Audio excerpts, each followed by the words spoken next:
I still remember that morning. The sky looked too calm for what was about to happen. It was the day we were burying my father, the man who raised us alone after Mom passed away.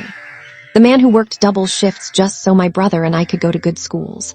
The man who never once complained, even when life gave him nothing but struggle. And yet, on the day we were supposed to say goodbye to him, I stood outside a locked door. My own brother locked me out. At first, I thought it was a mistake. I pressed the doorbell again, once, twice, again and again, nothing. Then I heard it, footsteps inside, voices, people moving around, and then his voice, my older brother, calm, controlled. "Away, you're not welcome here." I froze. For a moment, I honestly thought I misheard him. "Open the door," I said softly, my voice already shaking. "It's Dad's funeral." A pause, then the door opened just a little, not enough for me to enter, just enough for him to look at me. His eyes were cold, not grieving. Not broken, just decided. "You don't get to come in," he said, my throat tightened. "What are you talking about? He was my father too." Leaned closer, lowering his voice like he didn't want anyone else to hear. "Dad's will and everything in it, it's not for you." For a second, the world stopped making sense. I felt like the ground shifted under my feet. "I don't care about the will," I whispered. "He's gone, I just want to say goodbye." He didn't move. Instead, he said something that still echoes in my head every single night. "You lost that right the moment you left this family."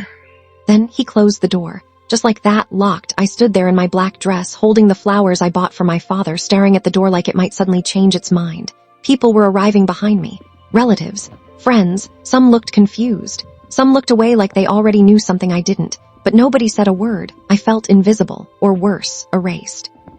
So I did the only thing I could. I stepped back and stood alone outside the house where my father's funeral was happening without me. The service began without me. I could hear it faintly through the walls, the prayers, the speeches, the crying. And I stood outside like I didn't exist in my own family story. At one point, I sat on the stairs, holding the flowers tighter, trying not to break completely. I kept thinking, how does it come to this? How does a family go from bedtime stories and shared meals to locked doors on a funeral day? But the truth is, my brother had changed a long time ago. After Dad got sick, he became obsessed with control. Money, property, everything became his responsibility. I became the problem he couldn't manage. Still, I never thought he would go this far. Until that day, about an hour later, a black car pulled up. A man in a formal suit stepped out. He looked around, noticed me sitting on the stairs, and walked directly toward me. "Are you her?" he asked gently.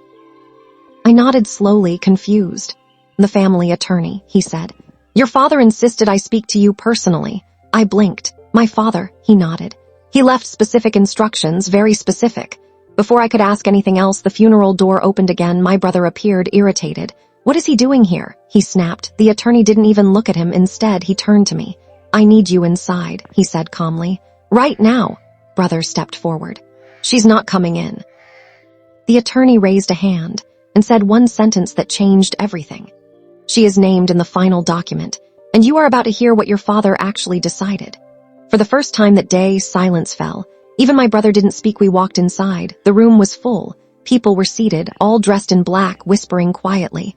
And then I saw it, my father's casket. I couldn't breathe properly. My knees almost gave out. But the attorney guided me to the front row, right beside my brother. He didn't look at me, not even once. The attorney placed a leather folder on the table, and then he opened it slowly, deliberately, like he knew every word inside would break someone.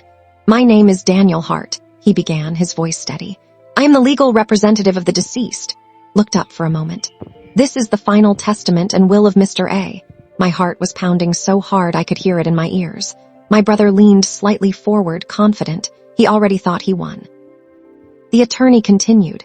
"To my son," brother straightened. "To my daughter." Breath stopped. I felt the entire room shift. The attorney's eyes briefly met mine before he continued reading.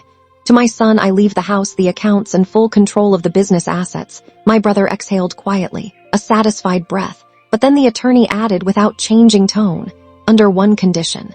The room went still again. My brother frowned. "What condition?" The attorney didn't answer him. He kept reading. "To my daughter, I leave full ownership of all remaining assets, including the trust fund, personal savings, and all liquid investments." I felt my hands go numb. That didn't make sense at all. My brother turned sharply toward me.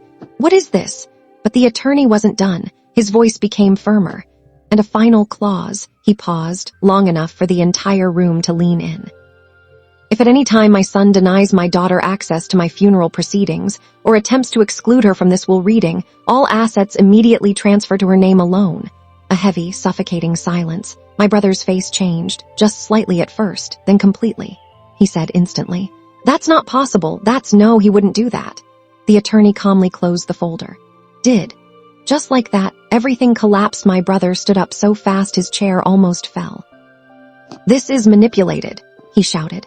"She influenced him. She wasn't even here taking care of him like I was." But the attorney looked at him with absolute calm. "Your father documented everything," he said, "including visits, medical care, and financial control." Then he added one final line. He anticipated this exact reaction. That's when I finally understood. My father wasn't just dividing inheritance. He was revealing truth, the kind nobody wants to face. My brother had controlled everything after Dad got sick. But control is not the same as care. And my father, he knew. He knew everything. I didn't cry at first. I just sat there, stunned. Not because of money, not because of property, but because my father, even in death, made sure I wasn't erased. My brother stormed out of the room. No one stopped him. No one followed. And for the first time that day, I wasn't outside anymore. I was exactly where I was supposed to be. Sometimes the people closest to us don't fight over love. They fight over control.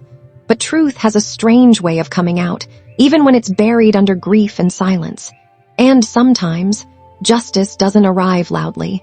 It arrives inside an envelope.